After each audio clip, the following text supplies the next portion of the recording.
Gracie is the log line, or the tagline, if you like, is Gracie's 29 and she walks onto Waterloo Bridge. It's 2 a.m. and she's in the depth of despair. You can tell this is a girl who is, she's very much on her last legs. But anyway, at the last moment, she sort of stands back from, oh my God, I can't even throw myself in the water. I can't even end it all. Now what do I do? She's at that point where, what do? You don't want to live anymore, but you can't die. So at that moment, a 17-year-old girl runs onto the bridge and she's desperate. Someone's chasing her. She's desperate to escape and she's desperately clinging on to life. Crashes into Gracie, begs for her help.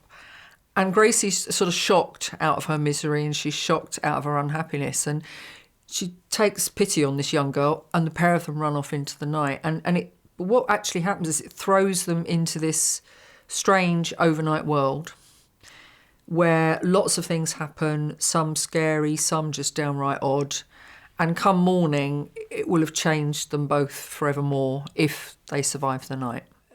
When you're really unhappy when you're a kid, and I know that people can be, that you're not going to top yourself, but it sometimes feels like that at 4 a.m. in the morning.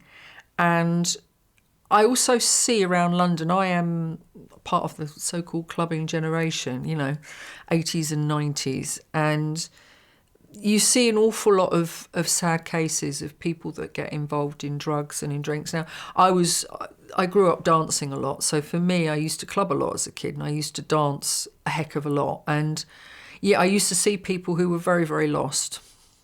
And I do think it's also an increasing problem with people growing up today. We live in this world where you can have everything, you can do everything. But in some ways that freaks people out more than perhaps 50 years ago when you had your life mapped out for you. If you were a kid in the 1940s or the 50s, you didn't have all these choices. So I think it's really, really hard now. And so it was partly that. And yet that resonated with me on a deeper level because I'm a very, very tortured creative soul, she says. But I think, when you suffered from dark moods yourself, it's you kind of have a sympathy towards that side of things. And yet just how much love there is in the world. And I think that's the whole idea of Gracie. It's how all of us have inside of us the ability to almost switch it on a dime, to turn things on a dime. It's just your thought processes. Instead of going down a negative route, you can pull back and there's all magical things that happen on that journey. And then it's about realising where the love is inside of you and what you want to do with that and how that expresses itself in the world. So I think at its very heart, that's what Gracie for me was about. I wrote it very fast. When I thought I want to make a feature film, I'd seen a few really good examples. The one that really inspired me was also shot on Super 16, and it's a film called London to Brighton. And Paul Williams, the director, had also shot it on a shoestring budget. And it just really inspired me because I thought, I was on that verge, shall I make a feature? Shall I make a feature? Shall I make a feature? Shall I just jump in and go for it? And then the idea for Gracie came to me and I thought, all right, you need something if you're going to go for a low-budget film that's really easy. And Gracie has an incredibly small cast. It's basically a set of two-handers. That's all it is. But it is a road movie. It's a growing-up movie. It's, if you like, a spiritual journey. But it's also very much a sort of an urban fantasy. It's not... It has a world and a time and a place of its own. I think I was thinking about it the other day and talking to somebody, and they said there's a sort of a Midsummer Night's Dream quality about it, only in a dark sense. It's got that quirkiness to it. So Gracie, you could shoot it dogma style, which essentially means you're using available light. Yes, there is odd scenes that are lit, but basically for budget reasons, Super 16 was still the best choice at the time because digital, you forget, I love digital, but it's come on such a steep, fast development curve. So Super 16 had the flexibility, and we could shoot in the low lighting conditions with very little lighting. But I would definitely shoot on film again, because especially Super 16, because I'm very pleased to say that after 2 or 3 years where film was so deeply unfashionable that you could even hardly buy it in London, it has now got a resurgence and it's found its place again, because I think at the bigger budget levels, and not that big, only 2, 3, 4 million, and you can start thinking about shooting on film. I think film has its place in the way that all the digital formats do, and I'm very pleased to see that. And people forget this, but even Super 16, it's always had 2K resolution. So, and when Super 16 in particular has a certain quality about it, it's a sort of a butteriness, that's the only way I look at it, which no other format has, like Alexa, which is a lovely format, which I shot Unify on, that I really, really love, to my way of thinking is more like 35. It has a crystal quality about it. But only Super 16 looks like Super 16. It doesn't matter how you fiddle with digital stuff in post, it still doesn't look like Super 16. There's just...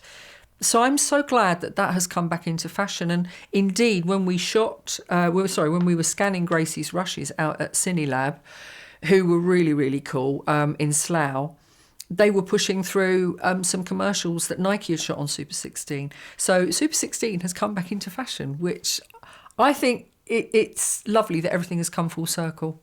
And there are now all these different mediums that you can shoot on, everything from an iPhone to a Blackmagic to an Alexa, whatever it is you're shooting on. And film, again, has I think it was wrong that it became a dirty word for a couple of years. I think it has its place, and it's great for certain projects. So, yeah, I would definitely shoot on film again. In fact, give me half a chance, yes, I would.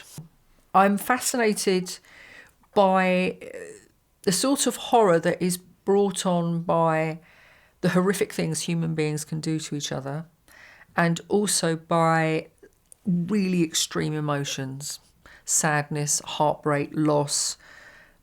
They can horrify a person in a way, and I think a lot of... This is why I like, this friend of mine's work, Taz, because you have to tap in to that deep human emotional place. So if I write horror, it tends to be in that arena. So I quite like the whole Gothic idea of horror rather than slasher movies per se. I'm not really... Or the sort of thrills and spills thing. I mean, I love films like Jeepers Creepers and one-off horror. The Mist, now there's a lovely, lovely scary horror film. That's true horror, which is Frank Darabont, who did, obviously, The Shawshank Redemption. And The Mist is just... If you've ever seen it, it's very, very scary, because you think it's one kind of movie, but then right at the very end, the stinger in the tail is just like, oh, that takes it to a whole new level. And what's the one, The Cabin in the Woods? That's like that as well. That's really well structured modern horror, which then it's just brings up... multi-genre, isn't it? It is. That just keeps going. It's like a lift that keeps going down, down, down. And then when you get right down there, it really looks at these deeper spiritual ideas and concepts. And I think for horror to be really horrifying, you have to kind of go down that road with it, definitely. I love vampire movies. I mean, Day 6 has got a very strong vampiric element to it. That's where the horror comes in with Day 6. It's got a vampire feel to it, but it's very much in a sci-fi way. So, yeah. I love all of these. They're all part of the human condition, all of them, which I think is what makes stories so interesting. It's because we all resonate. There's no point in watching a story unless you resonate to it, unless you can either identify with that person because you'd like to be them, or because they're going through something you're going through or you've been through, or they're, in a more existentialist way, they're going through something which fascinates you at the time. It's part of your learning curve as a human being, and all of us are. Whether we're learning to play cards or whatever it is we're doing, learning to meditate, there's always something, and a film will always has this amazing ability, and that's why I like films so much, this amazing ability to pull people in.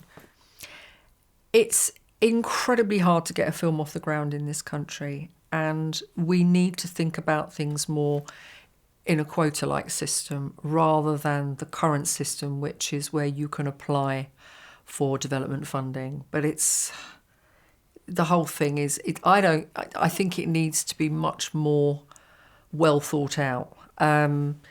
We also could do with some sort of tax like they have in France, where you get a few pence on every film that comes in from another country, whether it's an American or a German film, and that levy on every cinema seat that's sold for that film goes back to that country. Therefore, they've got a good film industry in Germany and in France and in Spain.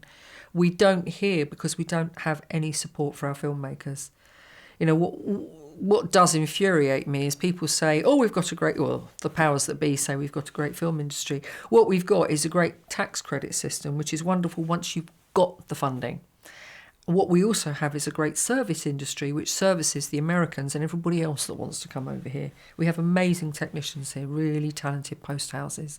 So they're all doing very, very well, but British independent filmmakers, you have to really sell your soul. You really have to struggle, and that it shouldn't be that way. It shouldn't be that tough. It really shouldn't. I'm not surprised that all of our big filmmaking talent, like Matthew Vaughn, now there's somebody whose work I adore. He's gone big budget, and I don't blame him. He can do what he wants. But he's backed by the Americans, and it annoys me when people say films like The King's Speech, it's a British film. No, it isn't. It's an American film. That's the money that made it. And then all the money went back to America. So what do we get out of it? Yeah, our people in our post houses have got jobs, but our filmmakers haven't. We're all moonlighting, and that is something that I would like to change. And I don't think it's that hard to change it. I just think we need a bit of a mind shift. So yeah, there you go. Can't argue with much of that. No, not really. Well, Jane Alexander Foster, it's been great talking to you. Thank you. And hopefully you'll come back talk about Day 6. I will. I'd love to. Absolutely. Or any other films you're making. Yeah.